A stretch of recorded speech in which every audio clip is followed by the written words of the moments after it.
ಏನಾಯ್ತು ರಿಕ್ಕಿ ರೈ ಒಂದಿಷ್ಟು ಪ್ರಕರಣ ತನಗೆ ತಾನೇ ಮಾಡ್ಕೊಂಡಿದ್ದು ಗುಂಡಿನ ದಾಳಿನ ಅಥವಾ ಬೇರೆಯವರು ಮಾಡಿದ್ದ?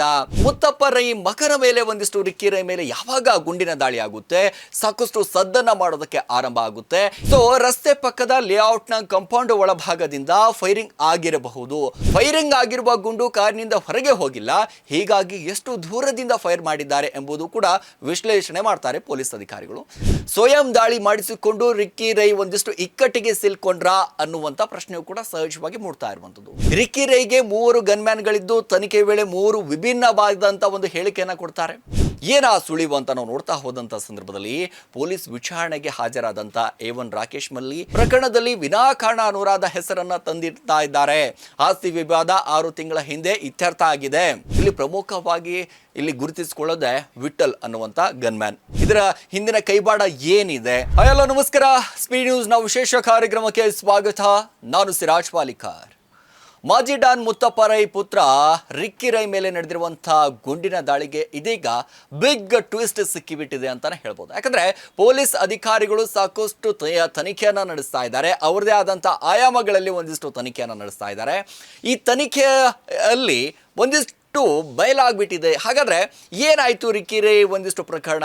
ಈ ರಿಕ್ಕಿ ರೈ ಪ್ರಕರಣದಲ್ಲಿ ಏನು ಇದು ಗುಂಡಿನ ದಾಳಿ ಆಗಿತ್ತಲ್ಲ, ಇದು ತನಗೆ ತಾನೇ ಮಾಡ್ಕೊಂಡಿದ್ದು ಗುಂಡಿನ ದಾಳಿನ ಅಥವಾ ಬೇರೆಯವರು ಮಾಡಿದ್ದ ಅಂತಂದ್ರೆ ಸಾಕಷ್ಟು ಸಾಮಾಜಿಕ ಜಾಲತಾಣದಲ್ಲಿ ಯಾವ ರೀತಿಯಾಗಿ ಓಡಾಡ್ತಾ ಇತ್ತು ಅಂತಂದ್ರೆ, ಮುತ್ತಪ್ಪ ರೈ ಕಡೆಯವರು ಅಂತಂದ್ರೆ ಹಳೆ ದ್ವೇಷ ಏನಾದರೂ ಇತ್ತ, ಮತ್ತೊಂದು ಕಡೆ ಅವರ 2ನೇ ಪತ್ನಿಯಿಂದ ಒಂದಿಷ್ಟು ಆರೋಪಗಳು ಕೇಳಿ ಬರ್ತಾ ಇತ್ತು.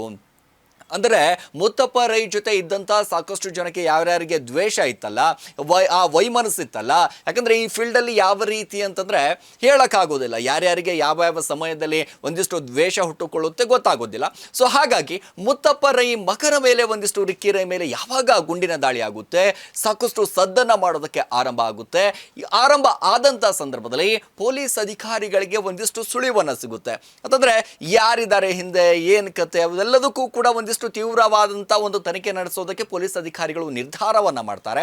ಅದರಲ್ಲೂ ಕೂಡ ರಾಮನಗರ, ಬಿಡದಿ ಸೈಡು ಯಾರ್ಯಾರಿದ್ದಾರೆ, ಏನೇನು ಕತೆ ಅಂತಂದ್ರೆ ಒಂದಿಷ್ಟು ಸಂಚಲನ ಆರಂಭ ಆಗುತ್ತಲ್ವಾ.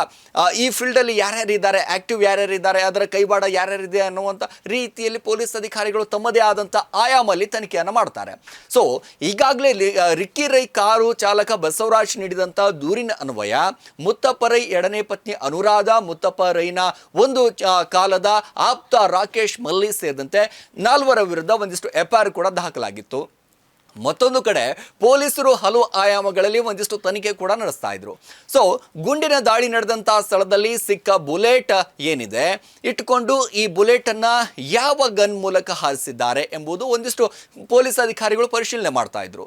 ಇದು ಮೇಲ್ನೋಟಕ್ಕೆ SBBL ಅಂತಂದ್ರೆ ಸಿಂಗಲ್ ಬ್ಯಾರೇಜ್ ಬ್ರಿಡ್ಜ್ ಲೋಡರ್ ಅಂತ ಬಂದೂಕಂತ, ಅಥವಾ DBBL ಅಂತಂದ್ರೆ ಡಬಲ್ ಬ್ಯಾರೆಲ್ ಬ್ರಿಡ್ಜ್ ಲೋಡರ್ ಬಂದೂಕಂತ ಒಂದಿಷ್ಟು ಪತ್ತೆ ಆಗುತ್ತೆ. ಇದರ ನಡುವೆ ಹೇಗೆ ಫೈರಿಂಗ್ ಮಾಡಿದ್ರು ಅಂತ ಒಂದಿಷ್ಟು ತನಿಖೆ ಕುರಿತು ಒಂದಿಷ್ಟು ಆರಂಭ ಆಗುತ್ತೆ. ಸೊ ರಸ್ತೆ ಪಕ್ಕದ ಲೇಔಟ್ ನ ಕಾಂಪೌಂಡ್ ಒಳಭಾಗದಿಂದ ಫೈರಿಂಗ್ ಆಗಿರಬಹುದು. ಶಾರ್ಪ್ ಶೂಟರ್ಸ್ಗಳು ಕತ್ತಲಲ್ಲಿ ಕಾರ್ನ ಹೆಡ್ಲೈಟ್ ಬೆಳಕಿನ ಸಹಾಯದಿಂದ ಕಾರಿನ ಮುಂಭಾಗದ ಡ್ರೈವರ್ ಸೀಟ್ನತ್ತ ಫೈರ್ ಮಾಡಿರಬಹುದು ಅಂತ ಒಂದಿಷ್ಟು ಪೊಲೀಸರು ಶಂಕೆ ವ್ಯಕ್ತವಾಗುತ್ತೆ. ಫೈರಿಂಗ್ ಆಗಿರುವ ಗುಂಡು ಕಾರಿನಿಂದ ಹೊರಗೆ ಹೋಗಿಲ್ಲ, ಹೀಗಾಗಿ ಎಷ್ಟು ದೂರದಿಂದ ಫೈರ್ ಮಾಡಿದ್ದಾರೆ ಎಂಬುದು ಕೂಡ ವಿಶ್ಲೇಷಣೆ ಮಾಡ್ತಾರೆ ಪೊಲೀಸ್ ಅಧಿಕಾರಿಗಳು.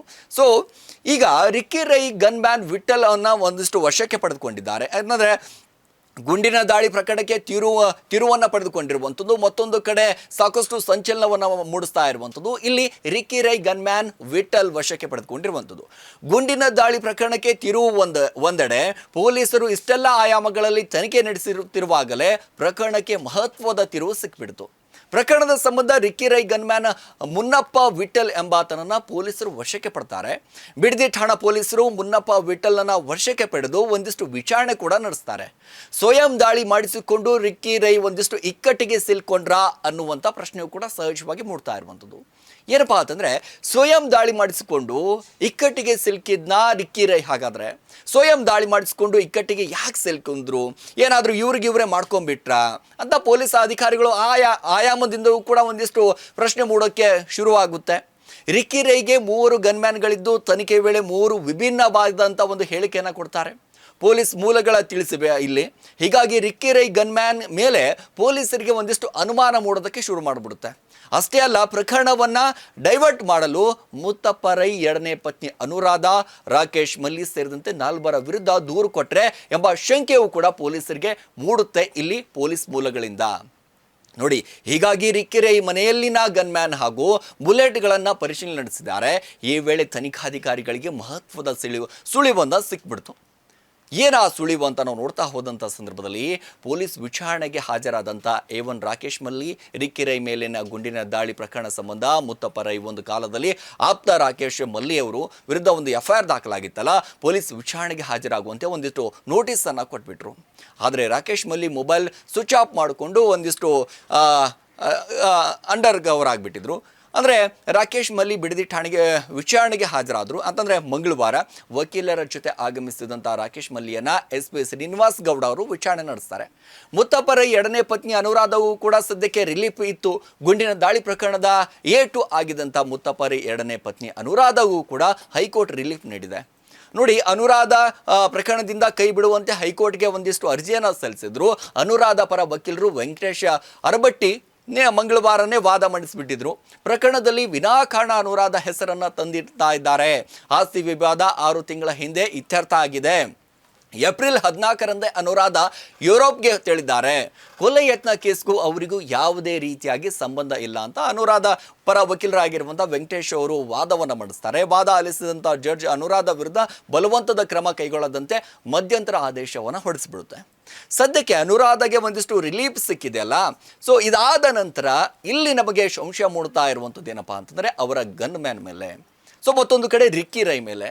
ರಿಕ್ಕಿ ರೈ ಯಾಕೆ ಈ ರೀತಿ ಒಂದಿಷ್ಟು ಮಾಡಿದ್ರು ಏನಂತಂದರೆ, ತಮಗೆ ತಾವೇ ಒಂದಿಷ್ಟು ಶೂಟೌಟ್ ಮಾಡಿಕೊಂಡು ಒಂದಿಷ್ಟು ಇಲ್ಲಿ ಯಾಕೆ ಇಕ್ಕಟ್ಟಿಗೆ ಸಿಲುಕಾಕೊಂಡ್ರು ಅನ್ನುವಂಥ ಪ್ರಶ್ನೆಯೂ ಕೂಡ ಸಹಜವಾಗಿ ಮೂಡ್ತಾ ಇರುವಂಥದ್ದು. ಎಲ್ಲರೂ ಕೂಡ ಒಂದಿಷ್ಟು ಯಾಕೆ ಇದರ ಹಿಂದೆ ಯಾರಿದ್ದಾರೆ, ಯಾವುದಾದ್ರೂ ಡಾನ್ ಇದ್ದಾರಾ, ಇದರ ಹಿಂದೆ ಯಾರಾದರೂ ಕೈವಾಡ ಇದೆಯಾ ಅಂತ ಪೊಲೀಸ್ ಅಧಿಕಾರಿಗಳು ತನಿಖೆಯನ್ನು ನಡೆಸಿದಂಥ ಸಂದರ್ಭದಲ್ಲಿ ಇಲ್ಲಿ ಪ್ರಮುಖವಾಗಿ ಇಲ್ಲಿ ಗುರುತಿಸಿಕೊಳ್ಳೋದೇ ವಿಠಲ್ ಅನ್ನುವಂಥ ಗನ್ಮ್ಯಾನ್. ಯಾಕಂದರೆ ಮುತ್ತಪ್ಪ ರೈ ಅವರಿಗೆ ಒಂದಾನೊಂದು ಕಾಲದಲ್ಲಿ ಬಹಳಷ್ಟು ಆಪ್ತರಾಗಿದ್ದರು. ಯಾಕಂದರೆ ಮುತ್ತಪ್ಪ ರೈ ಎಲ್ಲಿ ಹೋದರೂ ಕೂಡ ಅವರ ಬೆನ್ನೆಲುಬಾಗಿ ಇವರು ನಿಲ್ತಾ ಇದ್ದರು. ಅಂಥ ಸಂದರ್ಭದಲ್ಲಿ ಮುತ್ತಪ್ಪ ರೈ ಮೇಲೆ ಏನಾದರೂ ಫೈರಿಂಗ್ ಆದಂಥ ಸಂದರ್ಭದಲ್ಲಿ ಅವರಿಗೆ ಗೋಡೆ ಥರ ನಿಲ್ಲುವಂಥ ವಿಠಲ್ ಗನ್ಮ್ಯಾನು ಇವೆಲ್ಲವೂ ಕೂಡ ಇದ್ದಂಥ ಸಂದರ್ಭದಲ್ಲಿ ಯಾಕೆ ಇವನ ಮೇಲೆ ಇಷ್ಟೊಂದು ಪ್ರಶ್ನೆಗಳನ್ನು ಹುಟ್ಟೋದಕ್ಕೆ ಶುರು ಮಾಡುತ್ತೆ ವಿಠಲ್ ಗೌಡ? ಹಾಗಾದರೆ ಪ್ರಮುಖವಾಗಿ ಇದರಲ್ಲಿ ಭಾಗಿಯಾಗಿದ್ನ ಅನ್ನುವಂಥ ತನಿಖೆಯೂ ಕೂಡ ಒಂದಿಷ್ಟು ಅಧಿಕಾರಿಗಳು ಮಾಡ್ತಾ ಇದ್ದಾರೆ. ಸೊ ಒಟ್ಟಾರೆಯಾಗಿ ರಿಕ್ಕಿ ರೈ ಆಗಿರುವಂಥ ಒಂದು ಫೈರಿಂಗ್ ಏನಿದೆ, ಸಾಮಾಜಿಕ ಜಾಲತಾಣದಲ್ಲಿ ಆಗಿರ್ಬೋದು, ಸುದ್ದಿ ಮಾಧ್ಯಮಗಳಲ್ಲಿ ಆಗಿರ್ಬೋದು, ಈಗಾಗಲೇ ಎಲ್ಲ ಕಡೆ ಓಡಾಡ್ತಾ ಇದೆ. ಆದರೆ ಇದರ ಹಿಂದಿನ ಯಾರಿದ್ದಾರೆ, ಇದರ ಹಿಂದಿನ ಕೈವಾಡ ಏನಿದೆ, ಇನ್ನು ಮತ್ತೊಂದು ಕಡೆ ಈ ಕೇಸನ್ನು ಒಂದಿಷ್ಟು ಬೇರೆ ಕಡೆ ಡಿವೈಡ್ ಮಾಡೋಕ್ಕೋಸ್ಕರ ಒಂದಿಷ್ಟು ಆಸ್ತಿ ವಿಚಾರವನ್ನು ತಂದ್ರೆ, ಇವೆಲ್ಲವೂ ಕೂಡ ಪೊಲೀಸ್ ಅಧಿಕಾರಿಗಳು ಇನ್ನೂ ಕೂಡ ತನಿಖೆಯನ್ನು ನಡೆಸ್ತಾ ಇದ್ದಾರೆ. ಸೊ ಒಟ್ಟಾರೆಯಾಗಿ ಪೊಲೀಸ್ ಅಧಿಕಾರಿಗಳ 3-4 ರೀತಿಯಾಗಿ ಆಯಾಮ ರೀತಿಯಲ್ಲಿ ಇಲ್ಲಿ ತನಿಖೆಯನ್ನು ನಡೆಸೋದರಿಂದಾಗಿ ಯಾವ ತನಿಖೆ ಇಲ್ಲಿ ಪ್ರಮುಖವಾಗಿ ಇಲ್ಲಿ ಗುರುತಿಸಿಕೊಳ್ಳುತ್ತೆ, ಇದರ ಹಿಂದೆ ಏನಾಯಿತು ಅನ್ನೋದು ಕೂಡ ಪೊಲೀಸ್ ಅಧಿಕಾರಿಗಳ ಆಗಿರ್ಬೋದು, ಹಾಗೆ ರಿಕ್ಕಿ ರೈನೇ ಇಲ್ಲಿ ಹೇಳಿಕೆಯನ್ನು ಕೊಡಬೇಕಾಗಿರುವಂಥದ್ದು. ಇದಾಗಿತ್ತು ಇವತ್ತಿನ ವಿಶೇಷ. ನಿರಂತರ ಸುದ್ದಿಗೆ ನೋಡ್ತಾರೆ ಸ್ಪೀಡ್ ನ್ಯೂಸ್ ಕನ್ನಡ. ಸುದ್ದಿ ನಿಮ್ಮದು, ವೇಗ ನಮ್ಮದು. ಹೆಚ್ಚಿನ ಸುದ್ದಿಗಳಿಗಾಗಿ ನಮ್ಮ ಚಾನೆಲ್ನ ಸಬ್ಸ್ಕ್ರೈಬ್ ಮಾಡಿ.